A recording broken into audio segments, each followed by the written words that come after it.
si vous voulez, dans la vie, vous pouvez être en désaccord avec des gens. Moi, j'ai pas la science infuse, je suis pas Monsieur Vérité. Et Macron, il peut avoir raison sur des points.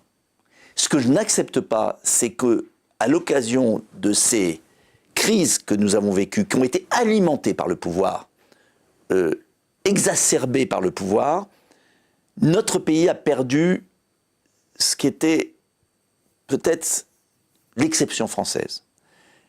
Une rigueur d'analyse, un goût du débat, hérité de siècles de débats. Et ce qui me fait le plus de peine et ce qui m'oblige à agir, vous voyez ce que je veux dire?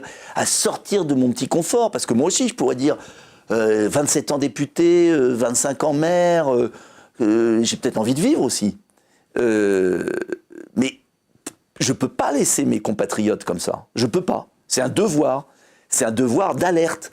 C'est qu'à un moment, je ne peux pas accepter que l'idée que je me fais de mon pays soit une espèce de disparition, pas seulement du pays, de la démocratie française, de la liberté de penser. C'est même pas de s'exprimer. La liberté d'expression, ça fait longtemps qu'elle n'existe plus dans notre pays. Bon, mais la liberté de penser, vous voyez ce que je veux dire? Ils s'attaquent, ils ont restreint la liberté d'expression, et maintenant ils s'attaquent à la liberté de penser. Alors c'est vrai qu'en 2022, j'ai fait une campagne présidentielle très difficile, parce que je savais, entre Le Pen, Zemmour et compagnie, que ça allait être dur.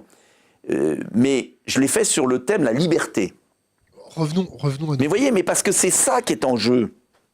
Et j'aimerais tellement que les Français ouvrent les yeux. Il y en a des millions qui ouvrent les yeux.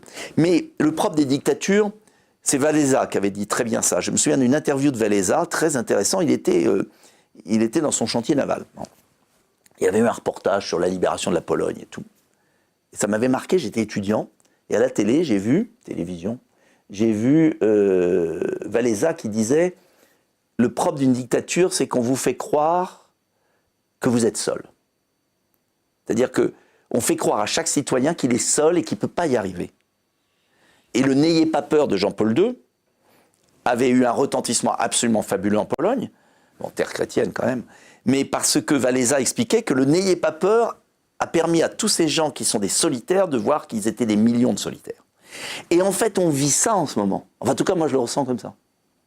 Je le ressens comme ça. Des millions de solitaires en France.